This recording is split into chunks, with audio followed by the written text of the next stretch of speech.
রাত্রে চেম্বার খুলে বসে আছি। বাইরে প্রবল ঝড় বৃষ্টি হচ্ছে। এই ঝড় বৃষ্টির মধ্যে কেউ আসবে না, এটাই স্বাভাবিক। তাই চেয়ারে হেলান দিয়ে বসে একটা গল্পের বই পড়ছিলাম। রাত তখন প্রায় 10টা। বৃষ্টি কমলেই বাড়ির দিকে হাঁটা দেব। ঠিক তখনই গায়ে চাদর মুড়ি দেওয়া একজন লোক দরজার সামনে এসে দাঁড়ালো। ডাক্তারবাবু আছেন নাকি? হ্যাঁ, আসুন। ডাক্তারবাবু, আপনাকে এক্ষুনি আমার সাথে যেতে হবে, খুব গুরুতর ব্যাপার। কোথায়? ওই ওই পশ্চিম পাড়ার শ্মশানের দিকে। কিন্তু এখন তো বাইরে বৃষ্টি হচ্ছে। আমার কাছে ছাতা আছে ডাক্তারবাবু, আপনি আপনি দয়া করে চলুন, না হলে সর্বনাশ হয়ে যাবে। লোকটার কাকুতি মিনতির কাছে না করতে পারলাম না। আসলে যতই অসুবিধা থাকুক, ডাক্তারদের না করা চলে না। তাই ছাতাটা নিয়ে লোকটার সাথে বেরিয়ে পড়লাম। প্রবল বৃষ্টির সাথে ঝোড়ো হাওয়া বইছে। চারিদিকে ঘুটঘুটে অন্ধকার। অনেকটা পথ হাঁটার পর অবশেষে জলা জঙ্গলে ভরা একটা কাঁচা মাটির ঘরে এসে পৌঁছালাম। এই তো চলে এসেছি ডাক্তারবাবু, ওই যে আমাদের বাড়ি। ছাতাটা বাইরে রেখে ঘরের ভেতরে ঢুকলাম।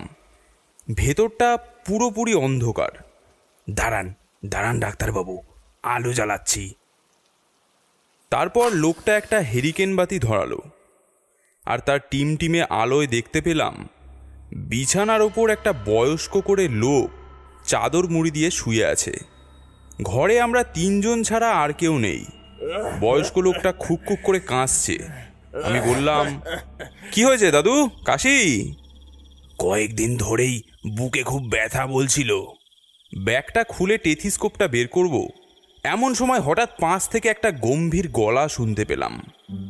ব্যাটার বুড়ো বয়সে বিমড়ি ধরেছে, সব ওই বড় নিম গাছটা দখল করার ধান্দা। এই লোকটা আবার কোথা থেকে আসলো? আসার সময় তো খেয়াল করিনি। যাই হোক, টেথিস্কোপটা বের করে চাদরের ওপর দিয়ে লোকটার বুকে ঠেকালাম।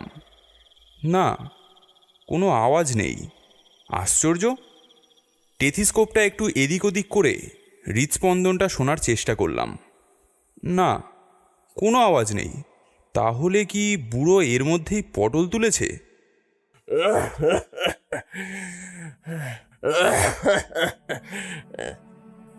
না, ওই যে বুড়ো কাঁসছে। চাদরের পাশ দিয়ে বুড়োর হাতটা ধরলাম। এ কি, একেবারে বরফের মতো ঠান্ডা। কিন্তু এ কি করে সম্ভব? জীবিত মানুষের হাত কিভাবে এত ঠান্ডা হতে পারে?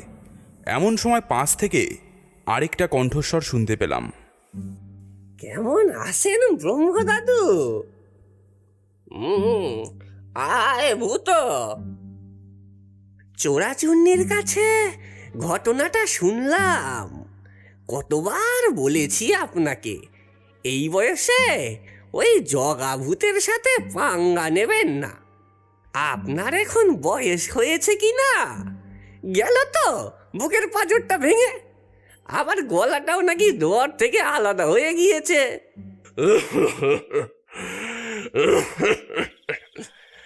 সে গলার হাড় ভাঙুক আর বুকের পাঁজর ভাঙুক, ওই বড় নিম গাছটা আমি নিজের দখলে নিয়েই ছাড়ব।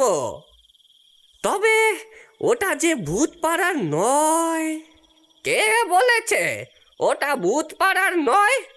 আমার মেজ ঠাকুরদা নিজে হাতে এই গাছ লাগিয়েছে। বংশসূত্রে এই গাছ এখন আমারই তো হলো নাকি? যাই হোক, তোকে যে জিনিসটা আনতে বলেছিলাম এনেছিস? হ্যাঁ দাদু, এনেছি তো। এই পুটুলিতেই রয়েছে একেবারে খাসা ভূত। দেশের ওপারে একটা পুকুর পাড়ের নিম গাছে থাকতো দুজন।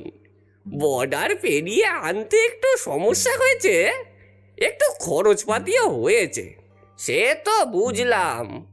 তা হেয়ালি না করে কয় শিখে নিবি বল? আগে 2 শিখে দিলেই চলবে। দুশিকে দুটো ভূত আনতে দুশিকে নিবি?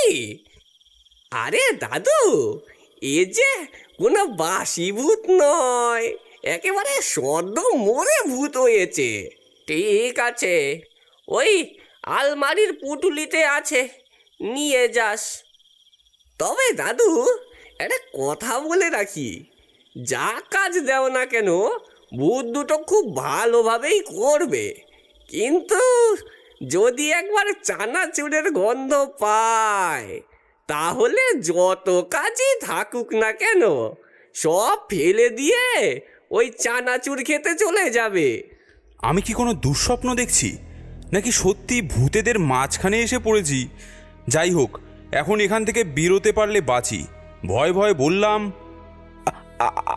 আমি আমি চললাম তাহলে।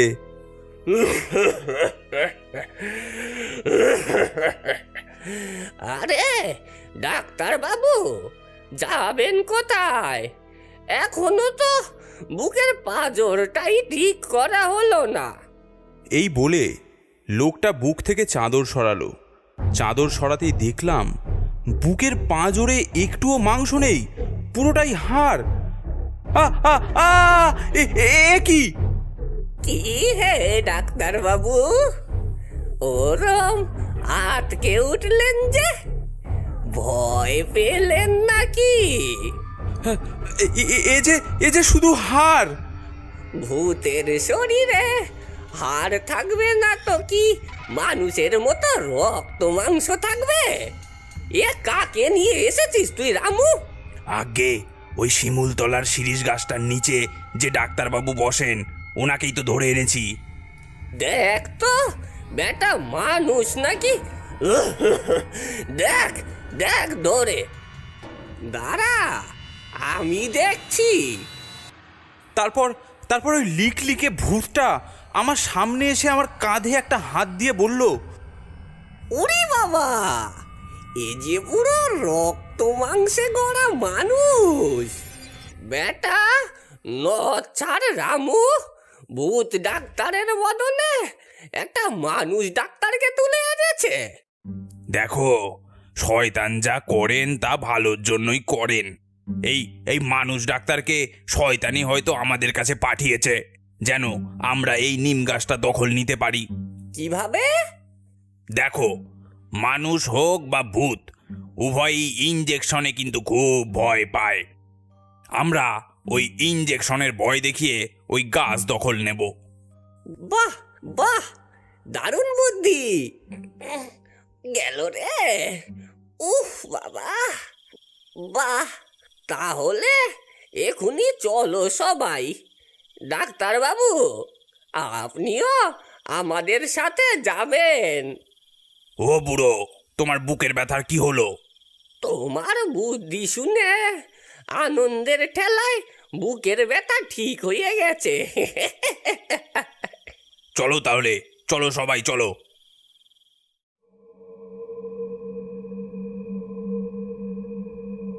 তারপর ভূতগুলো আমাকে সাথে নিয়ে ওই নিম গাছটার দিকে গেল। এই জগা, জগা, আজ তোকে ছাড়বো না। বাঁচতে চাইলে এই নিম গাছ ছেড়ে দে বলছি, ছেড়ে দিয়ে পালা এক্ষুনি। বুড়ো, তুই আবার এসেছিস? বুকের হাড় ভেঙেও তোর শিক্ষা হয়নি? হ্যাঁ, বাবা কানু, ও দেশ থেকে আনা ভূতগুলোকে ছাড় তো। এই তো হুজুর, ছাড়ছি। আমার ভূতের দল, যা তো ওই জগা ভূতকে গিয়ে ভালো করে কেতু কুতু দিয়ে আয়।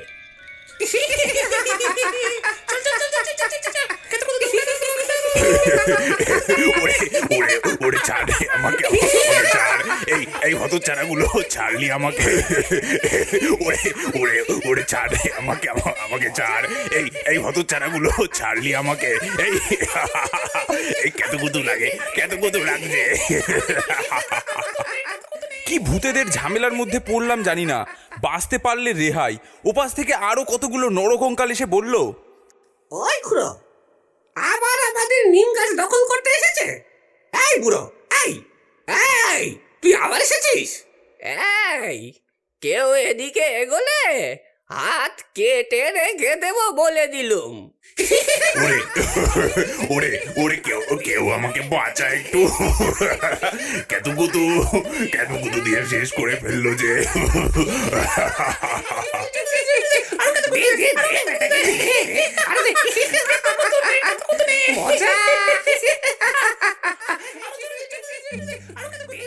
বলি মুড়ি চানাচুর মাখা খাবেন নাকি ভূতেরা? সন্ধেবেলা থেকে একটুকু বিক্রি বাট্টা হয়নি, বলি নেবেন নাকি? চানাচুর, চল চল চল চল চল, চানাচুর খাবো কতদিন বাদে। এই বেটাকে ছেড়ে দি, ছেড়ে দি, চল চানাচুর খেয়ে আসি। এই এই ভূত, কোথায় যাচ্ছিস? যাস নে, এই যাস নে তোরা। বাবা বাঁচলুম। অকমার ঢেকি তুমি একটা। বলি কি ভূত এনেছ বর্ডারের ওপার থেকে? আরে ব্রহ্ম দাদু, তুমি ভূতগুলোকে ইঞ্জেকশন দেওয়ার ভয় দেখাচ্ছ না কেন? এত ডাক্তার বাবু, ইঞ্জেকশনটা বের করুন তো। কিন্তু কিন্তু আমার কাছে তো ইঞ্জেকশন নেই। কি? আগে আগে আমি গ্রামের ছোট ডাক্তার, জ্বর ব্যথার জন্য ঔষধ দিই, কিন্তু ইঞ্জেকশন তো দিই না। সে কথা এতক্ষণ বলেননি কেন? আমি আগেই বলেছিলাম ওই গাছ ভূত পাড়ার নয়।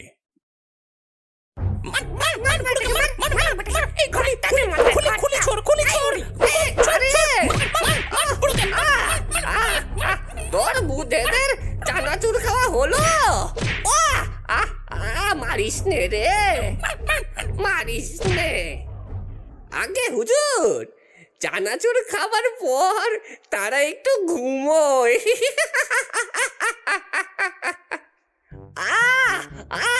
বুকটা এবার মনে হয় সত্যি গেল।